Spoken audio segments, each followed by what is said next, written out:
السلام عليكم. تعالوا كده ان شاء الله النهارده نعرض لحضراتكم جزء من الحمام للبيع.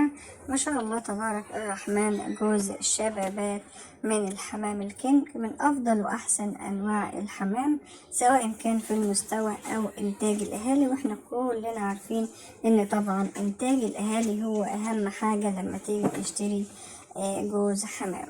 فرد حمام ما شاء الله، ربنا يبارك ان شاء الله لصاحب النصيب. جوز حمام ممتاز، مستوى كويس جدا زي ما حضراتكم شايفين. انا طبعا بحب اصور الحمام عشان اللي ياخد حاجة يكون شافها كويس قبل ما ان شاء الله تتشحن له. جوز حمام ما شاء الله تبارك الرحمن، ربنا يبارك ان شاء الله لصاحب النصيب. عمره ان شاء الله 4 شهور، 4 شهور وحوالي عن 10 ايام. يعني ان شاء الله لو حضرتك اهتميت بالكلفة وبالتغذية السليمة ان شاء الله، يعني شهرين بإذن الرحمن او اقل كمان ينتج عند حضرتك. مستواه كويس جدا، ربنا يبارك للبايع وللمشتري.